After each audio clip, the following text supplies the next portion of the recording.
Press conference में जितने भी हमारे प्रिंट मीडिया के, इलेक्ट्रॉनिक मीडिया के और सोशल मीडिया के साथी आए हैं, सबका स्वागत है। हमारे मुख्य डेस्क पर हमारे दल के प्रदेश अध्यक्ष श्री मनोज झांसी जी हैं। उनके बगल में विश्वविख्यात गणितज्ञ और हमारे दल के उम्मीदवार श्री केसी सिन्हा जी हैं। उनके बगल में पार्टी के संगठन के महासचिव सुभाष सिंह कुशवाहा जी हैं। हमारे बीच में हमारे पार्टी के सूत्रधार प्रशांत किशोर जी हैं। उनके बगल में देश के विख्यात कानूनविद वाईवी गिरी साहब हैं। उनके बगल में पूर्व एमएलसी और पार्टी के उम्मीदवार श्री रामबली सिंह चंद्रवंशी जी हैं। पार्टी के एमएलसी अफाक साहब हैं, ललन जी हैं, श्री मंडा जी हैं और कई महत्वपूर्ण लीडर हैं। हम प्रशांत जी को दे उसके पहले मैं आपको बताना चाहता हूं कि आज के प्रेस कॉन्फ्रेंस के संबंध में पूरे देश और दुनिया का नजर प्रशांत जी की ओर है। आपके भी मन में कई सवाल होगा। सवाल यह भी होगा कि आपने कहा था 25 सीट आएगा तो राजनीति छोड़ देंगे। आपके मन में यह भी होगा कि प्रशांत किशोर जी ने कहा था जब तक बिहार को बदहाली और गरीबी से नहीं निकालेंगे तब तक चैन का सांस नहीं लेंगे और बिहार को छोड़ के नहीं जाएंगे। ये सारा आपके मन में प्रश्न होगा। मैं आपसे कहना चाहता हूँ, जनसुराज पार्टी ने ईमानदारी से, शुद्धता से और तन्मयता से बिहार के लोगों के लिए जो संकल्प लिया था उसमें हमने बहुत कामयाबी भी प्राप्त की। जो बिहार की राजनीति सिर्फ जाति धर्म पर, मंदिर मस्जिद पर होता था, उस राजनीति को एक व्यक्ति जो 2 साल तक पैदल चला और 1 साल तक गाँव जाकर लोगों को जगाने का काम किया, उनके बच्चों के भविष्य के बारे में बात की, उसके शिक्षा के बारे में बात की। और यही कारण था जब चुनाव जीतने के बाद जब भारतीय जनता पार्टी के ऑफिस में प्रधानमंत्री जी को भी उन मुद्दों पर ही चर्चा करना पड़ा। भले ही उसके बाद वो कट्टा की बात करे, लेकिन उनको भी जो रोजी रोजगार, शिक्षा, लोगों का पलायन इन्हीं चीज पर घूमते रहा। छोड़ दीजिए, जो मुख्य विपक्षी पार्टी था उनको भी इस पर आना पड़ा। एक बात मैं जरूर कहूंगा, जो बिहार की राजनीति है, आपको लगता होगा जनसुराज को मात्र 3%, 3.34% वोट आया है। लेकिन बिहार में ये भी तय हो गया है कि जब तक लालू जी का भय रहेगा तब तक बिहार में वोट का ध्रुवीकरण होते रहा और उसी के चलते जनसुराज को पराजय का सामना करना पड़ा। मैं सीधे तौर से प्रशांत किशोर जी को देना चाहता हूं। आप मुझे नहीं सुनना चाहते हैं, मैं प्रशांत जी को देना चाहता हूं, वो अपनी बात रखें। बहुत बहुत धन्यवाद साथियों। पहले तो आप सबका यहाँ समय निकालकर आने के लिए शुक्रिया। जिस दल को सिर्फ 3.5% वोट मिला है, उसकी प्रेस वार्ता में इतने प्रेस के साथी आए हैं, तो ये दिखाता है कि कुछ तो काम हम लोगों ने सही किया होगा। हम लोग बिहार आज से 3.5 साल पहले व्यवस्था परिवर्तन के संकल्प से आए थे। एक ईमानदार प्रयास किया है और उसमें बिल्कुल सफलता नहीं मिली, ये मानने में कोई गुरेज नहीं है। व्यवस्था परिवर्तन के जिस अभियान को लेकर चले थे, व्यवस्था परिवर्तन की बात तो छोड़िए, सत्ता परिवर्तन भी हम लोग नहीं करा सके, लेकिन बिहार की राजनीति को बदलने में जरूर थोड़ी बहुत भूमिका हम लोगों की बनी है। तो इनका सारा आएगा, तो हम लोगों से जरूर कुछ गलती हुई होगी। हम लोग के प्रयास में, हम लोग के सोच में, हम लोग के बताने के तरीके में जरूर कुछ गलती नहीं होगी कि जनता ने हम लोग को नहीं चुना है, जनता ने हम लोग पर वो विश्वास नहीं दिखाया। तो उसकी जिम्मेवारी जो है वो पूर्णतः मेरी है, प्रशांत किशोर की है। और वो जिम्मेवारी मैं 100% अपने ऊपर लेता हूं कि मैं बिहार की जनता को, अपने साथियों को, इस व्यवस्था से जुड़े हुए लोगों को जिस प्रयास से हम लोग जुड़े थे, जिस प्रयास को करना चाहते थे, उससे उनका विश्वास उस पर मैं नहीं जीत पाया। हम लोग सामूहिक तौर पर हारे हैं और आत्मचिंतन का समय है। हम लोग भी चिंतन करेंगे। जो लोग जीत कर आए हैं उनको खूब बधाई। जनता ने अपने लिए अपना रास्ता चुना है, अपने लिए सरकार चुन ली है। अब नीतीश जी और भाजपा के लोगों पर जिम्मेवारी है कि बिहार में जिन बातों को लेकर वो सत्ता में आए हैं, बिहार में तरक्की हो, बिहार में भ्रष्टाचार से जो जनता जूझ रही है, भ्रष्टाचार खत्म हो, यहाँ पर लोगों के लिए रोजी रोजगार हो, और सबसे बढ़ के जो मुद्दा है पलायन का, बिहार से पलायन बंद हो। हम लोगों से जो गलती हुई है, जिन लोगों ने जन स्वराज के विचार पर इस सोच से इस प्रयास से जुड़कर एक सपना देखा था, एक उनकी सोच बनी थी, उनकी आशा की किरण जगी थी कि बिहार में एक नई व्यवस्था बनाई जा सकती है, उन सब के आशाओं पर, अपेक्षाओं पर, उनके सपनों पर खरा नहीं उतरने के लिए जो दोष है वो मेरा है। इसलिए मैं आपसे विनम्रता से आपसे माफी मांगता हूं कि मैं आपके सपनों के आधार के अनुसार, आपके सोच के अनुसार वो व्यवस्था बनाने में नाकामयाब रहा हूं। और प्रायश्चित के तौर पर मैं आज से 2 दिन के बाद 20 तारीख को गांधी विद्यारवा आश्रम में जो रास्ता गांधी जी ने बताया है, मैं अपने लोगों को, बिहार के लोगों को ये नहीं समझा पाया कि किस बात पर उनको वोट देना चाहिए, क्यों उनको नई व्यवस्था बनानी चाहिए। तो प्रायश्चित के तौर पर मैं अपने से विद्यारवा आश्रम में 1 दिन का उपवास, मौन उपवास रखूंगा। जो भी जन स्वराज के साथी हैं वो जहां पर है वहां अगर वो समझते हैं कि हम लोग के प्रयास में, सोच में जो कमी रह गई उसको सुधार के लिए प्रायश्चित के तौर पर हम लोग 1 दिन का सामूहिक उपवास रखेंगे। मैं खुद विद्यारवा, गांधी आश्रम विद्यारवा में रहूंगा। 24 घंटे का एक उपवास रखेंगे। गलती हम लोगों से हुई होगी, कमी रही होगी, लेकिन हम लोगों ने कोई गुनाह नहीं किया। गलती हो सकती है, गुनाह नहीं है। वोट नहीं मिलना गुनाह नहीं है। मैं बिहार की जनता के सामने अपने साथियों के साथ बिल्कुल सर उठा के ये कह सकता हूं कि हम लोगों ने गुनाह नहीं किया है। जिस बिहार में पिछले 30-35 साल से सिर्फ जाति की राजनीति हुई है, वहां पर इस समाज में जातियों का जहर फैलाने का गुनाह नहीं किया है। हम लोगों ने बिहार में हिंदू मुस्लिम की राजनीति नहीं की है, लोगों को धर्म के नाम पर बांटने का गुनाह नहीं किया है। हम लोगों ने बिहार की गरीब जनता को, भोले वाले लोगों को पैसा देकर उनका वोट खरीदने का गुनाह नहीं किया है। जिन लोगों ने ये गुनाह किया होगा, अगर वो आज जीत भी गए हैं तो उनको उसका हिसाब देना ही पड़ेगा। वो आज दे या कल दे, वो होगा ही होगा। मैं पिछले 2.5-3 सालों में अपने वक्तव्यों में अक्सर महाभारत के चक्रव्यूह की, अभिमन्यु के वध की कहानी सुनाता रहा हूं। जिस धर्म युद्ध की बात हम लोग करते हैं, पांडवों के साथ स्वयं भगवान थे, स्वयं भगवान कृष्ण थे, फिर भी अभिमन्यु को घेर कर छल से मार दिया गया। लेकिन उसके आगे की भी कथा भी है कि अभिमन्यु को मार दिया गया, लेकिन उससे महाभारत नहीं जीता गया। महाभारत जीता तो अंत में वही जो सही रास्ते पर था, जो धर्म के साथ था।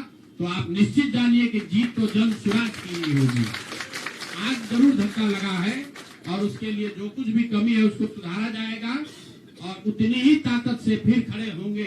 अगर आप ये कुछ लोग ये सोच रहे हैं कि मैं बिहार छोड़ दूंगा, तो आपका ये भ्रम है। अंग्रेजी में एक फ्रेज है, you are not defeated till you quit. जब तक आप छोड़ेंगे नहीं तब तक आप हार नहीं सकते हैं। तो प्रशांत किशोर की और जन स्वराज में मेरे साथ जुड़े हुए साथियों की बिहार सुधारने की जो जिद है, उस जिद के सामने दूसरा कुछ भी इस जीवन में नहीं है। उस जिद से पीछे हटने वाले नहीं है। पूरी ताकत से, पूरी ईमानदारी से। लोग कह रहे हैं कि मैंने 3-3.5 साल में बहुत मेहनत किया है, तो जितनी मेहनत करते हुए आपने मुझे 3 साल में देखा है, उससे दुगनी मेहनत करेंगे और पूरी ताकत से लगेंगे। पीछे हटने का सवाल नहीं है। जब तक बिहार को सुधारने के अपने संकल्प को पूरा न कर लें, तब तक पीछे हटने का कोई सवाल ही नहीं है। अब चुनाव के परिणामों को लेकर जो बात है उस पर बहुत विवेचना हो रही है। आपने भी कहा, बड़े बड़े विशेषज्ञ आकलन कर रहे हैं। कोई बता रहा है कि पैसे से जीत लिया गया, कोई बता रहा है कि लालू जी के डर से ध्रुवीकरण हुआ इसलिए जीता गया, कुछ लोग बता रहे हैं कि जातियों की बात अभी पूरी तरह खत्म नहीं हुई। मैं यहाँ चुनाव के विश्लेषण के लिए नहीं बैठा हूँ, लेकिन एक बात तो बिल्कुल स्पष्ट है कि पहली बार स्वतंत्र भारत के इतिहास में और खासकर बिहार में पहली बार ऐसा हुआ है कि कोई चुनाव जिसमें सरकार ने करीब करीब 40,000 करोड़ रुपया जनता के पैसे को खर्च करने का वादा किया है। और मुझे लगता है कि वही एक कारण है जिसकी वजह से एनडीए को इतना बड़ा बहुमत मिला है। मैं सिर्फ आपके ध्यान में लाना चाहता हूं कि 10,000 रुपए की बड़ी चर्चा हो रही है। लोग बता रहे हैं कि 10,000 पर लोगों ने वोट बेच दिया। बिल्कुल नहीं है, ये बात सही नहीं है। मेरा आज भी ये यकीन है कि 10,000 रुपए के लिए बिहार के लोग अपना वोट, अपना बच्चों का भविष्य नहीं बेचेंगे। अगर 10,000 रुपए को आप जोड़िएगा तो प्रतिदिन 5.5 रुपया हुआ। 5.5 रुपए में कौन अपना वोट बेचेगा? लोगों ने 10,000 रुपए के लिए सिर्फ वोट नहीं बेचा। आपको देखने, जानने, समझने की जरूरत है। और इस पर यह बहस भी हो रहा है। सत्ता में जो लोग आए हैं वो कह रहे भैया हम तो सरकारी योजना चला रहे थे। जो विपक्ष में है वो कह रहा है हम योजना नहीं चला रहे थे, आप पैसा देके वोट खरीद रहे थे। इसका कोई अंत नहीं है, इस बहस का कोई अंत नहीं है। चुनाव आयोग पर लोग टीका टिप्पणी कर रहे हैं, वो चुनाव आयोग का विषय है। बिहार के बेटा होने के नाते, बिहार के नागरिक होने के नाते मेरा बस एक ही प्रश्न है। हर विधानसभा क्षेत्र में 60 से 62,000 लोगों को कम से कम 10,000 रुपया सीधे तौर पर सरकार ने दिया है। सिर्फ 10,000 रुपया नहीं दिया, ये कहा कि आपको स्वरोजगार के लिए 2 लाख रुपया दिया जाएगा और उसकी पहली किस्त के तौर पर, बयाना के तौर पर 10,000 रुपया उसको दिया गया। और पूरा सरकारी तंत्र लगाया गया लोगों को ये बताने के लिए कि अगर आप एनडीए को वोट देते हैं तो आपको 10,000 रुपए के साथ साथ आने वाले 6 महीनों में 2 लाख रुपए तक की सहायता मिलेगी। इसको करने के लिए पूरा सरकारी तंत्र लगा। जीविका की दीदियों को बैठाया गया। जितने यहाँ पर आशा आंगनवाड़ी सेविकाएं हैं उनकी सैलरी, उनका मानदेय बढ़ाकर उनको जोड़ा गया। लोग कह रहा भैया काडर कहाँ है? मेरे भाई 2 लाख लोगों को, आप ध्यान रखिए, सिर्फ 10,000 रुपए लोगों को नहीं दिया गया है। हर विधानसभा में, मैं बहुत जिम्मेवारी से जो सरकारी आंकड़ा है वही बता रहा हूं, हर विधानसभा में 60 से 62,000 महिलाओं को 10,000 रुपया दिया गया है। करीब करीब 1 लाख आंगनवाड़ी सेविका, आशा वर्कर और ममता की से जुड़ी हुई महिलाओं को करीब करीब सरकार ने 10,000 करोड़ रुपया अलग से दिया है। इसके साथ ही विकास मित्र और टोला सेवकों को 25,000 रुपया एक बार में, और जो लोग प्रवासी मजदूर बाहर से आए उनको 5,000 रुपया दिया गया है कपड़ा के नाम पर। तो कुल मिलाकर 29,000 करोड़ रुपया, करीब करीब 29,000 करोड़ रुपया बांटा गया है। 40,000 करोड़ रुपए की योजनाओं की घोषणा की गई है। अब हम यहाँ इसलिए नहीं बैठे हैं ये कहने के लिए कि इसी वजह से हम लोग चुनाव हार गए। मेरा अब सीधा सरकार से एक आग्रह है कि आपने 2 लाख रुपए देने का वादा किया है, जनता ने आपको मत दे दिया, अब आप सत्ता में बैठे हैं, तो कृपा करके जो 1.5 करोड़ महिलाएं हैं जिनको आपने 10,000 रुपया दिया है, उन सभी महिलाओं को अगले 6 महीने में 2 लाख रुपए तक देने की व्यवस्था कीजिए। क्योंकि अगर वो हो जाएगा तो बिहार से बेरोजगारी दूर हो जाएगी, बिहार से पलायन बंद हो जाएगा। और अगर आपने ये नहीं किया तो ये बिल्कुल स्पष्ट हो जाएगा कि आपने ये 10,000 रुपया किसी योजना के तहत नहीं दिया था, सिर्फ और सिर्फ वोट खरीदने के लिए दिया था। तो वोट खरीदने के लिए पैसा दिया गया है कि किसी योजना के तहत पैसा दिया गया है, सरकारी योजना के तहत। इसका प्रमाण इस बात पर है कि आने वाले 6 महीने में सरकार ने स्वरोजगार के नाम पर जो पैसा जारी किया है, उस क्षेत्र में और पैसा और मदद जारी की जाती है या नहीं की जाती है। हम लोग एक भी विधायक न जीते कोई बात नहीं, जन सुराज। और कई लोगों का सवाल है नीतीश कुमार को 25 सीट आने की बात है, तो मैं आपके सामने घोषणा कर रहा हूं कि जो 25 सीट हमने बात कही थी उस पर बिल्कुल कायम है। अगर नीतीश कुमार ने, उनकी सरकार ने ये वोट खरीदा नहीं है, इनको 2-2 लाख रुपए दे दे, मैं बिल्कुल राजनीति से संन्यास ले लूंगा, उसमें कहीं कोई दिक्कत नहीं है, कहीं कोई दिक्कत नहीं। बिहार के 1.5 करोड़ लोगों को 2-2 लाख रुपया नीतीश कुमार दिलवा दे, मैं मान लूंगा कि हमारे आकलन में गलती थी, हमारी गलती थी। और हमारे आकलन की बात छोड़िए, अगर बिहार से बेरोजगारी दूर हो जाए, पलायन बंद हो जाए, 1.5 करोड़ परिवार, टोटल 2.5 करोड़ परिवार में अगर 1.5 करोड़ परिवार की गरीबी दूर हो जाए, तो प्रशांत किशोर को विधायक बनने की, राजनीति करने की कोई जरूरत नहीं है, हम दूसरा काम कर सकते हैं। तो आपका अगर ये सवाल है कि 25 सीट की बात है, बिल्कुल 25 सीट से ज्यादा नीतीश कुमार को ना आना चाहिए था, ना आता। एक ही फैक्टर है, ये पैसा बांटकर जो वोट आपने खरीदा है, खरीदने का आप पर इल्जाम है। तो इसको आप इतने 20 साल से आप मुख्यमंत्री हैं, तो आप इस इल्जाम को धो दीजिए। अगले 6 महीने में 1.5 करोड़ लोगों को, 1.5 करोड़ परिवार को स्वरोजगार की व्यवस्था कर दीजिए। और अगर नहीं कीजिएगा तो हम लोग यहीं पर हैं।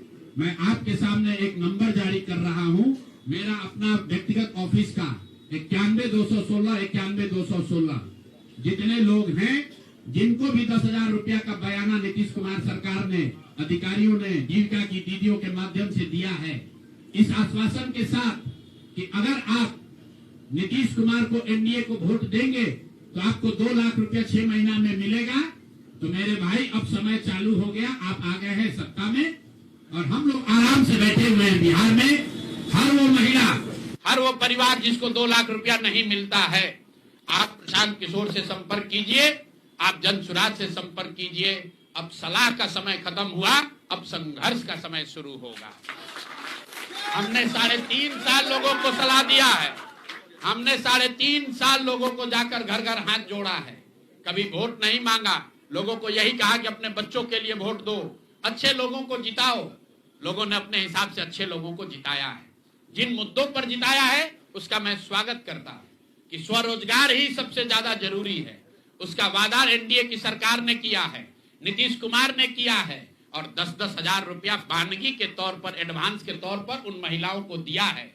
तो अब अगले 6 महीना में उन सभी महिलाओं को, उन सभी परिवारों को नीतीश कुमार की स्वरोजगार का अवसर दे, उनको 2 लाख रुपए की मदद दे, ताकि वो 1.5 करोड़ परिवार के लोग बेरोजगारी से बाहर निकल सके, गरीबी खत्म कर सके और उनके बच्चे गुजरात में, तमिलनाडु में जाकर मजदूरी न करें। और अगर ये नहीं होगा तो हम लोग तो विधानसभा में हैं नहीं।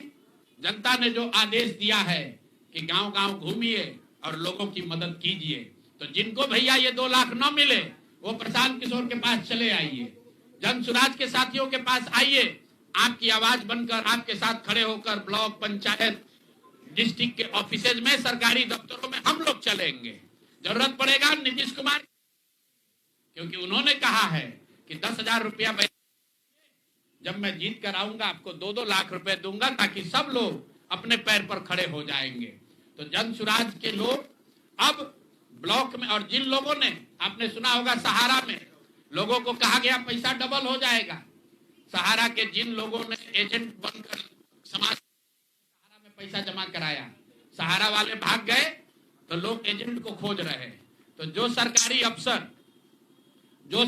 अफसर नेतागिरी कर जिन लोगों ने किया है, सरकार की ओर से आश्वासन दिया है कि आपको रोजगार देंगे, 2 लाख रुपया देंगे, जिन जीविका की दीदियों ने एक महिला को जाकर समझाया है, बूथ पर बैठकर वोट दिलवाया है, सिंबल सिखाया है, क्रमांक संख्या बताया है, वो जीविका की दीदियों की जिम्मेवारी है कि जिनको आपने ये काम कराया है, जिनके बच्चों का भविष्य आपने 10,000 रुपया में आपने सौदा कराया है, उनको पैसा मिले।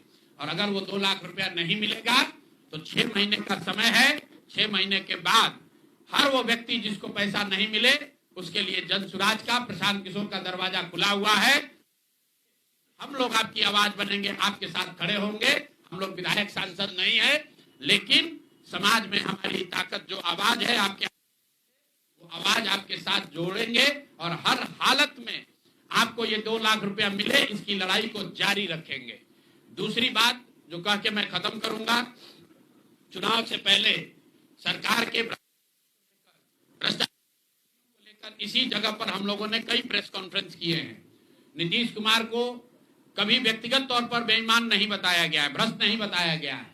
लेकिन हम लोगों का ये मानना था कि नीतीश जी का स्वास्थ्य अच्छा नहीं है, अगल बगल के लोग लूट रहे हैं, चला रहे हैं। अभी परिणाम आए हैं, नीतीश जी को देखकर लग रहा है कि नीतीश जी बिल्कुल स्वस्थ दिख रहे हैं। तो अब मेरी उनसे अपेक्षा है कि 2 दिन के बाद अभी मंत्रिमंडल बनने वाला है। कल प्रधानमंत्री जी ने भी कहा है कि बहुत बड़ी जिम्मेवारी है, हम लोग इलेक्शन मोड में नहीं, इमोशनल मोड में हैं।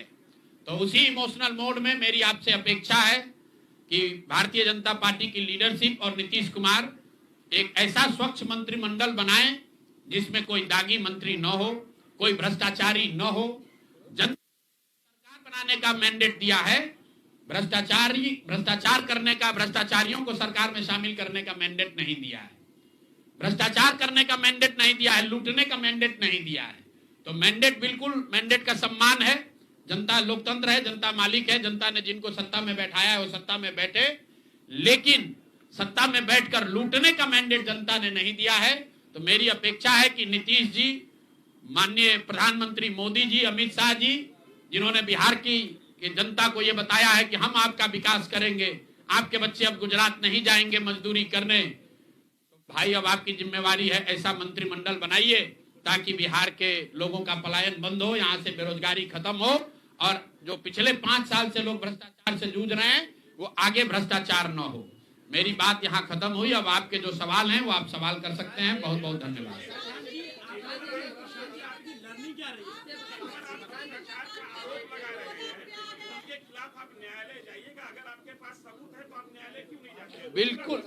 बिल्कुल जो बात हम लोगों ने पहले कही है, जिन नेताओं के बारे में कही है, उसमें कहीं पीछे हटने का सवाल नहीं है। मैंने आपको कहा था कि प्रेस के जरिए उसको बताया गया, ये अपेक्षा की गई कि सरकार के जो मुखिया हैं उस पर एक्शन लेंगे, उन्होंने एक्शन नहीं लिया। दूसरा, जनता की अदालत में गए, जनता ने भी उन्हीं नेताओं को फिर से जिताकर भेज दिया। कई लोग जिन पर इसी जगह पर मैंने आरोप लगाया है, जिनके आरोपों की बात कही गई है, उनको जनता ने भारी मत से जिताकर भेजा है। तो भाई अब जिम्मेवारी है सरकार के मुखिया के तौर पर नीतीश कुमार जी ये तय करें कि वो लोग सरकार के हिस्सा होंगे कि नहीं होंगे। अगर होते हैं तो निश्चित तौर पर जनता के बीच में भी उनके खिलाफ जाएंगे और जहां जरूरत पड़ेगी कोर्ट में भी जाएंगे। 70,000 के सीएजी के मामले में जो सीएजी ने 70,000 रुपए के अनअकाउंटेड मनी की बात कही है, उस पर ऑलरेडी जन सुराज हाईकोर्ट में रीट हम लोगों ने फाइल किया हुआ है। जहां तक व्यक्तिगत मामले हैं, जिन 4 नेताओं के बारे में बात की गई है, जैसे ही मंत्रिमंडल बनता है और अगर वो लोग फिर से सरकार में शामिल होते हैं, सरकार के हिस्सा बनते हैं, तो हम लोग निश्चित तौर पर न्यायालय का दरवाजा खटखटाएंगे।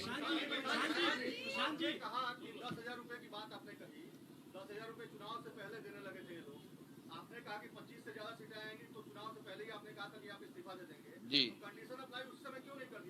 बिल्कुल ठीक बात है कि आपने कहा, हम पहली बात तो आप लोग कह रहे राजनीति से हम किस पद पे है कि इस्तीफा दे दें? हाँ ना, सुन रहे हैं, आ रहे हैं, किस पद पर है कि इस्तीफा दे दें? आप एक मिनट, आपने सवाल, एक मिनट रुकिए, आपने सवाल किया है, जायज बात है। आपने कहा कि आपने कहा था कि 25 से ज्यादा आएगा तो आप संन्यास ले लेंगे। तो भैया किस पद पर हैं जिससे मैं इस्तीफा दे दूं? अगर किसी पद पर हैं, ये तो नहीं कहा था कि बिहार छोड़कर चले जाएंगे, बिहार में रहेंगे और राजनीति नहीं, बिल्कुल बिल्कुल, अरे भाई हाँ बिल्कुल, एक मिनट, बिल्कुल राजनीति छोड़ देंगे, राजनीति छोड़े हुए हैं, हम तो राजनीति करते ही नहीं हैं। लेकिन ये नहीं कहा है ना कि बिहार के लोगों की बात कहना छोड़ देंगे, ये तो नहीं कहा है,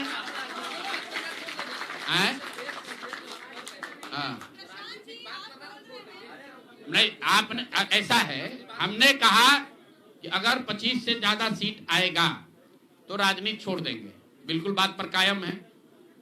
लेकिन ये तो नहीं कहा कि ये 30,000 करोड़ रुपया में वोट खरीदेंगे। अब आप कह रहे नहीं, वोट उन्होंने नहीं खरीदा है, तो हमने कहा अगर नहीं खरीदा है तो 2 लाख रुपया दे दीजिए, हम बिल्कुल छोड़ देंगे। एक मिनट रुकिए, अरे सुन तो लो, सरकार क्या विज्ञप्ति पढ़ लो जिस पर सरकार ने, हाँ बिल्कुल, नहीं, ऐसा है बिल्कुल हम भी सभी की बात नहीं कर रहे हैं। सरकार ने 1.5 करोड़ लोगों को 10-10 हजार रुपया दिया है और पूरे देश में इस बात पर बहस छिड़ी हुई है कि क्या ये 10 हजार रुपया वन टाइम देकर वोट खरीदा गया है कि किसी सरकारी योजना के तहत इस पैसा को दिया गया है। मैं ये कह रहा हूं कि मैं बिल्कुल ये मानने को तैयार हूं कि सरकार का ये एकाधिकार है, वो चाहे योजना शुरू कर सकती है। अंतिम महीने में किया, उसमें कोई दिक्कत नहीं है, हम उस बात पर नहीं पड़ रहे हैं। इलेक्शन कमीशन ने चुनाव के दौरान ये पैसा बांटने दिया, ये उनकी गलती है, उस पर भी हम टीका टिप्पणी नहीं कर रहे हैं। हम तो ये कह रहे हैं कि जिस योजना के तहत आप जीत कर आए हैं उस योजना को लागू कर दीजिए। हम लोग को बिहार में रहने की भी जरूरत नहीं है, बिहार ही छोड़ देंगे, राजनीति की क्या बात कर रहे हैं।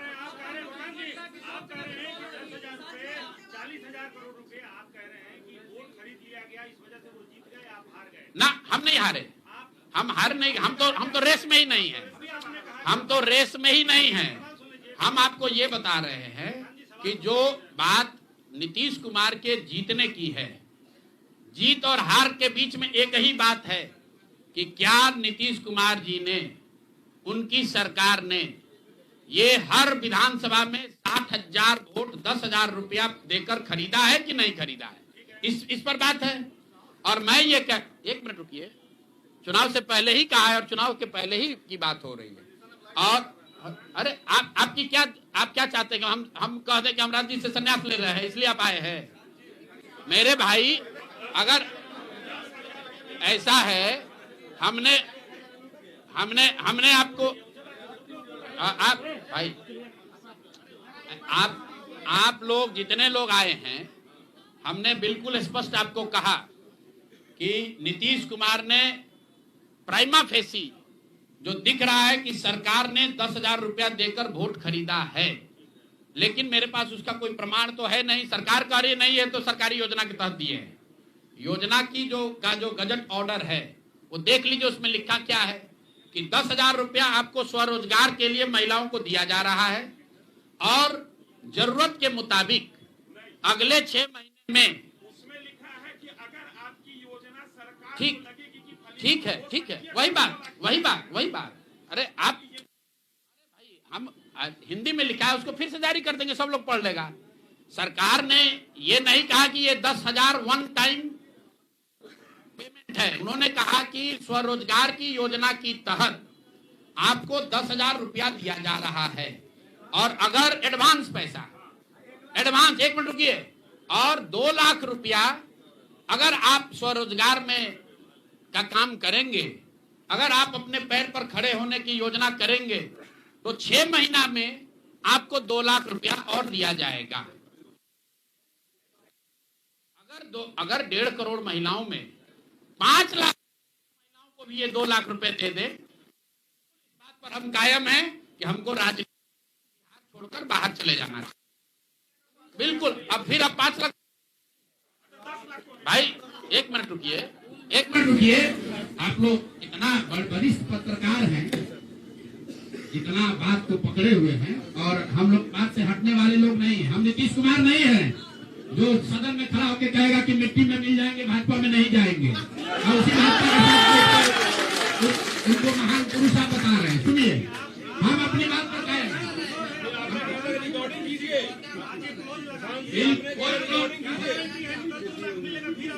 कोई क्लॉज नहीं लगाएंगे।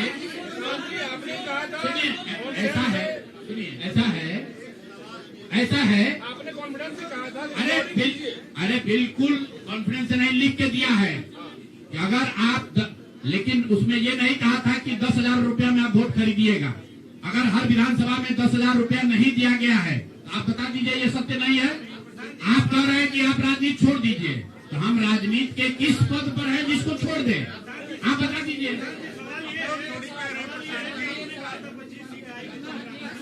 जी। बिल्कुल आप भरोसा मत कीजिए। हमने जो बात अपनी कहनी थी, हमने आपको बात कह दी। हम अभी इस बात पर अपने आकलन पर कायम हैं कि 3 वर्ष की बिहार की गांव-गांव की यात्रा के बाद जो मुझे दिखा, जो समझ में आया, उसके हिसाब से नीतीश कुमार को 25 से ज्यादा सीट नहीं आना चाहिए था। सिवाय इसके कि उन्होंने हर विधानसभा में उनकी सरकार की ओर से 10,000। 1 मिनट भैया, अरे आया है भाई, आया है, लेकिन उसके वो खरीद के आया है कि नहीं वो भी दिख जाएगा 6 महीना में। ठीक है, आगे थोड़ी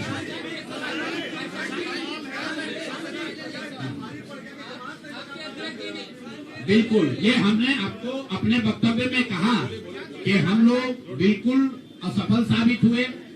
हमने जो बात यहाँ बिहार के लोगों को बताई वो लोगों को समझ में नहीं आया है, लोगों को स्वीकार्य नहीं है। हम अपनी गलती मान रहे हैं, लेकिन जो मैंने आपको कहा कि वोट नहीं मिलना, सुनिए, वोट नहीं मिलना गुनाह नहीं है, वोट नहीं मिलना क्राइम नहीं है। हमने भ्रष्टाचार नहीं किया है, हमने हिंदू मुस्लिम नहीं किया है, हमने जाति की राजनीति नहीं की है, हमने वोट नहीं खरीदा है। चलिए आगे बढ़े। पूरे प्रेस वार्ता में एक ही व्यक्ति को नहीं पूछेंगे।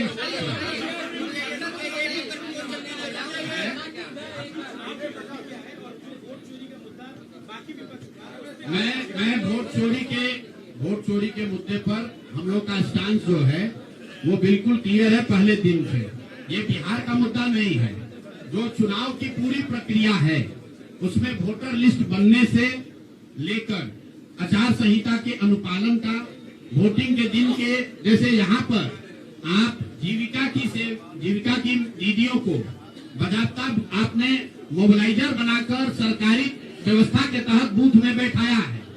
तो पूरे वोटर लिस्ट बनाने की प्रक्रिया, आचार संहिता के अनुपालन की प्रक्रिया, वोटिंग के दिन जो हो रहा है वो, उसमें सरकारी तंत्र का इस्तेमाल, दुरुपयोग या उपयोग, और वोटिंग के बाद जो महाराष्ट्र से लगातार दिख रहा है कि अंतिम 2 घंटे में 15%, 20% एक्स्ट्रा वोट होना, फिर चुनाव आयोग का उसका डिटेल नहीं जारी करना, और 3 दिन के बाद ये बताना कि इतना वोट हो गया। ये बड़े मुद्दे हैं। हम लोग बहुत छोटी पार्टी हैं, हम लोग को तो इतना नहीं ताकत है, लेकिन आपके माध्यम से मैं ये जरूर देश के विपक्ष को ये कहना चाहूंगा, इस पर गंभीरता से बात करने की, और इसको जरूरत पड़े तो सुप्रीम कोर्ट में ले जाने की जरूरत है कि आज की तारीख में, आज की स्थिति में जो आचार संहिता पहले से बना हुआ है वो कितना कारगर है या नहीं कारगर है। अगर सिर्फ इसमें वोटर रोल की बात नहीं है, SIR सिर्फ वोटिंग रोल की बात है, लेकिन जिस तरह से वोटिंग हुई है, आप बताइए कि सुरक्षा कर्मियों में होमगार्ड को यहीं पर इसी बिहार में लालू जी की जब सरकार थी, TN सेशन का जमाना था, उन्होंने कहा था कि नहीं, कोई लोकल आदमी यहाँ चुनाव की प्रक्रिया में हिस्सा नहीं लेगा, होमगार्ड का कोई आदमी हिस्सा नहीं लेगा। उसी बूथ पर आप आज के चुनाव आयोग ने उस जीविका दीदी को बैठाया है जिसको एक तरीके से सरकार ने कॉन्ट्रैक्ट दिया है कि आपको इतने लोगों को वोट दिलवाना है। मैं आपको एक उदाहरण देता हूँ। मधुबनी विधानसभा क्षेत्र है, मैं डिटेल में नहीं जाना चाहता था, लेकिन आप कुरेद रहे। मधुबनी विधानसभा क्षेत्र है, वहां से उपेंद्र कुशवाहा जी के पार्टी के उम्मीदवार चुनाव जीत कर आए हैं। मैं पूरे यहाँ पर जितने मीडिया के साथी हैं, जितने यहाँ चुनाव के विशेषज्ञ हैं, आप भी यूट्यूबर हैं, मैं दावा कर रहा हूँ आज हो 5 महीने के बाद हो, आप मधुबनी विधानसभा क्षेत्र में जाइए, वहां पर एनडीए के प्रत्याशी को 1 लाख से ज्यादा वोट आया है। एनडीए को वोट मिला, 10,000 रुपए के लिए मिला, नहीं मिला छोड़िए। हम इस बात से दंग हैं कि मधुबनी में कितने लोग ऐसे हैं वोटर जो कि उपेंद्र कुशवाहा जी के पार्टी का सिंबल भी जानते हैं। भाई अलायंस वोट तो उनके पार्टी के सिंबल को पड़ा है ना, अलायंस का कोई सिंबल नहीं है।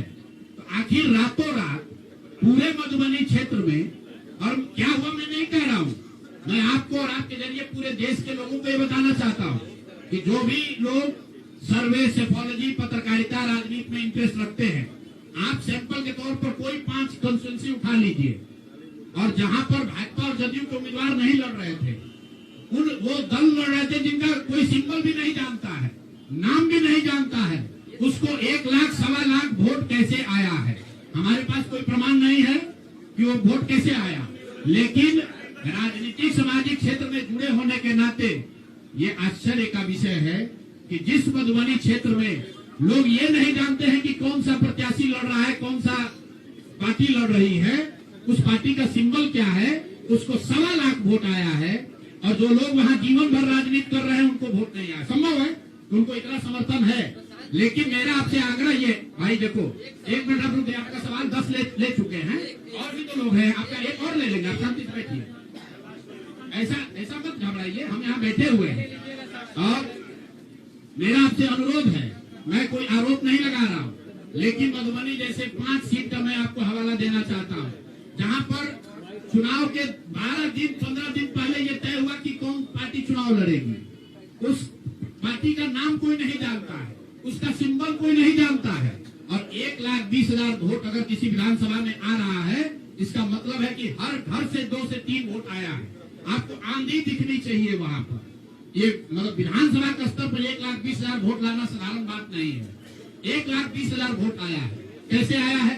इसकी 2 ही वजह हो सकती है। या तो जो 60,000 लोगों को आपने 10,000 रुपया दिया और उन लोगों ने जिम्मेवारी ली कि भाई 10,000 रुपया हमको मिला है, हम मैं और अपने घर के लोगों को वोट में दिलवाऊंगा या दिलवाऊंगी, या फिर कोई ऐसी बात है, दृश्य शक्ति है जो हम लोग को हमारे समझ से बाहर है कि भाई कैसे ये संभव है।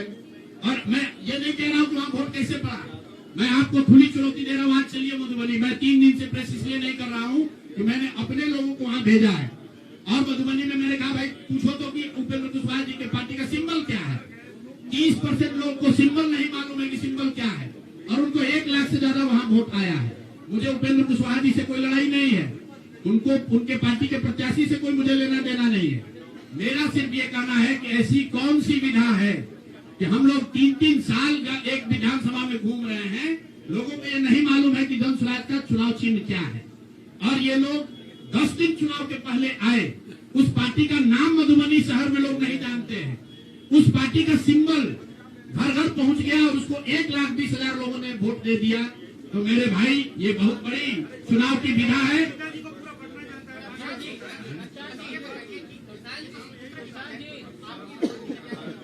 भारी चूक हुई, मैंने आपको पहले कहा कि भारी चूक हुई, और जो भी चूक हुई है उसको सुधारने के लिए पूरी ताकत लगाएंगे, फिर से बैठेंगे, ड्राइंग बोर्ड पर जाएंगे और देखेंगे कि जो चूक हुई है उसको कैसे सुधारा जाए। लेकिन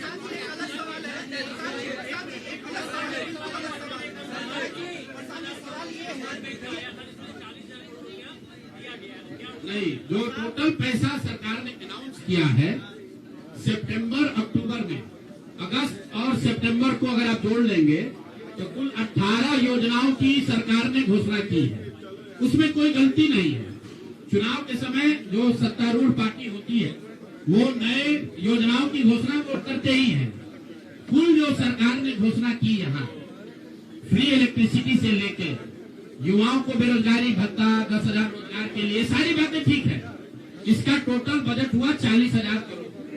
40,000 करोड़ में से 29,000 करोड़ रुपए की योजना सरकार ने रोल आउट की। 11,000 करोड़ को तो शुरू ही नहीं किया, और इस 29,000 करोड़ में से जो सबसे बड़ी योजना है वो है स्वरोजगार की योजना, जिसमें हर विधानसभा क्षेत्र में 60 से 62,000 परिवारों में एक महिला को 10,000 रुपया दिया गया।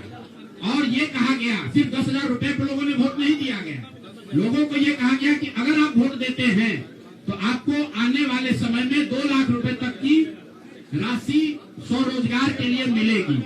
और इसको करने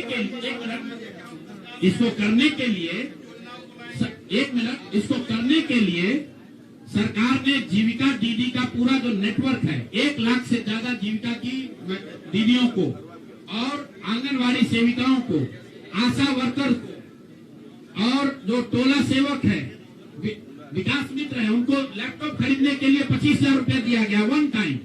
अब आप बताइए कि जो टोला सेवक है, जो विकास मित्र है, जिसको आपने 25,000 रुपया दिया है, वो जो लैपटॉप या आईपैड खरीदेगा, उससे बिहार सरकार की योजना का, दलितों का क्या सुधार होगा, वो सरकार को बताना चाहिए।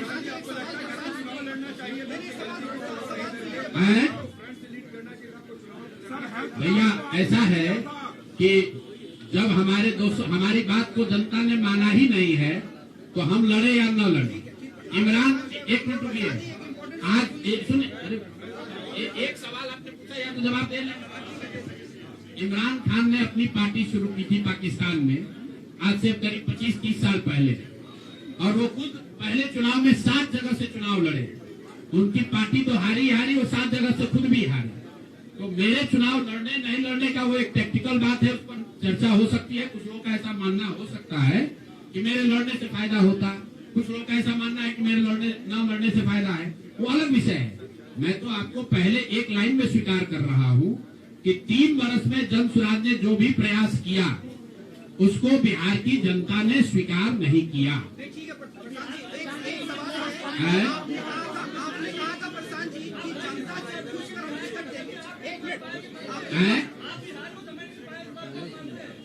बिहार को मैं समझ नहीं पाया, बिल्कुल मान लेंगे, इसमें क्या दिक्कत है? आप मेरे सुनिए, ऐसा है कि मुझे बिहार की समझ कम है या नहीं है, ये कह देने मात्र से अगर आप बहुत खुश हो जा रहे हैं तो आप खुश हो जाइए कि हमको बिहार की समझ नहीं है।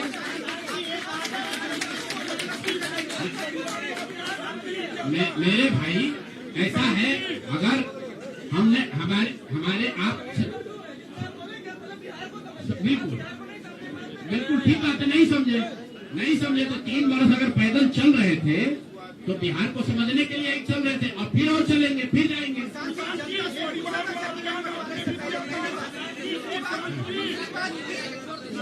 कई प्रत्याशियों ने आरोप लगाए टिकट वितरण में सवाल खड़े किए थे, क्या लगता है जनता उससे भी डाइवर्ट होगी? प्रशांत किशोर कहा अच्छा ऐसा है, सुन लीजिए, ऐसा है पूरे महीने, पूरे चुनाव के दौरान हमसे, मैंने आपको पहले कहा कि हमसे गलती हो सकती है, लेकिन हम लोगों ने गुनाह नहीं किया। आप लोग जो बात कर रहे हैं वो इस अंदाज में बात कर रहे हैं जैसे प्रशांत किशोर ने कोई गुनाह कर दिया है, बिहार को सुधारने का प्रयास करके कोई गुनाह कर दिया है, और आप लोग आए हैं हमारा यहाँ पर पोस्टमार्टम करने। तो आप लोगों का स्वागत है। रुकिए, एक मिनट रुक जाइए, आप बहुत भारी पत्रकार हैं, 8-9 सवाल कर चुके हैं, और लोगों को भी मौका दीजिए, आपका भी सवाल किया जाएगा। एक मिनट रुक जाइए, अरे रुक जाओ भाई, आप एक मिनट रुकिए। जहाँ तक बात है बिहार को समझने नहीं समझने की, तो मैं बिल्कुल कैमरे पर आपसे मान रहा हूँ कि मुझे नीतीश कुमार, लालू जी, सम्राट चौधरी, अशोक चौधरी जैसे धुरंधर नेताओं की तरह बिहार की समझ नहीं है। मुझे नहीं समझ है कि बिहार को जातियों के आधार पर कैसे और बांटा जाए। मुझे इस बात की समझ नहीं है कि बिहार को हिंदू मुसलमान के नाम पर कैसे और बांटा जाए।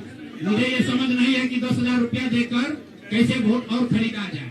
जिनको समझ है वो लोग जीत कर आए हैं, और उनको सत्ता मुबारक हो, और बिहार की जनता को वो लोग मुबारक हो। आपने कहा कि अरे रुको भाई, आप इनके सवाल का जवाब दे ले। अच्छा, उनके बारे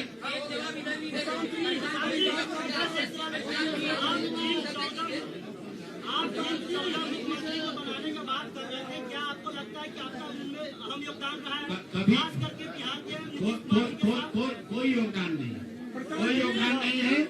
आप लोग जो हम लोग बोलते रहे हैं उसको जाकर देख लीजिए। आपने कहा कि उम्मीदवार गलत चुने हैं। यहाँ जितने लोग बैठे हुए हैं, हमारे बगल में केसी सिन्हा जी चुनाव लड़े हैं कुम्हरार से। ये तो हमको पैसा देकर टिकट नहीं खरीदे होंगे, और कुम्हरार की जनता ने केसी सिन्हा को हराकर किसी दूसरे को जिताया। हमारे बगल में वैदी गिरी जी बैठे हैं, मांझी से इनको हराकर जनता ने किसी दूसरे को जिताया है। तो मेरे भाई, मैं समझता हूँ कि अगर केसी सिन्हा नहीं जीते तो उससे केसी सिन्हा के जीवन पर कोई फर्क नहीं पड़ेगा मेरे भाई, कुम्हरार की जनता के जीवन पर फर्क पड़ेगा। अगर आपने मांझी से वैदी गिरी को हरा दिया तो वैदी गिरी का कोर्ट का प्रैक्टिस नहीं बंद हो जाएगा, मांझी के लोगों की दिक्कत जो है वो बढ़ेगी। लेकिन फिर वही बात है, जनता मालिक है, वो वही चाहते हैं। अगर आप खिचड़ी खाना चाहते हैं तो आपको कोई पुलाव कैसे खिला देगा? आप खिचड़ी खाइए और आनंद लीजिए।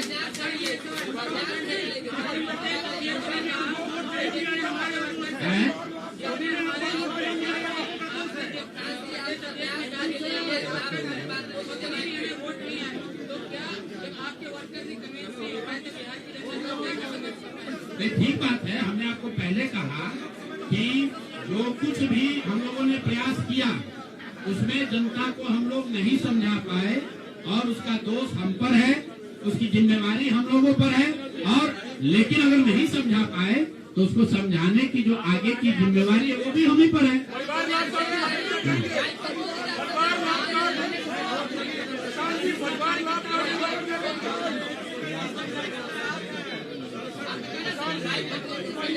ऐसा है, आप भी बिहार के ही हैं और इतना भी नहीं उद्वेलित हुई है, इतना भी मत उछलने लगी है कि जैसे हम लोग सब एकदम खत्म है। आपकी बात को सुन लिया गया, आपको अलग से साक्षात्कार चाहिए।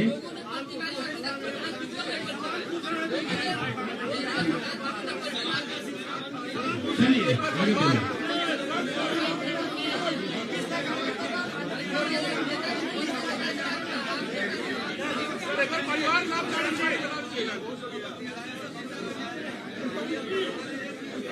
अभी तो हम लोग वापस जाकर अपने उस प्रारूप को फिर से देखेंगे जो हम लोग लेकर जनता के बीच गए थे। जो सोच, जो विचार, जो प्रयास लेकर जनता के बीच गए थे, वो देखेंगे कि भाई जनता को चाहिए भी कि नहीं चाहिए। अगर जनता को पढ़ा लिखा आदमी नहीं चाहिए, अगर जनता को स्वच्छ लोग नहीं चाहिए, तो हम लोग क्या करेंगे, क्या करना है।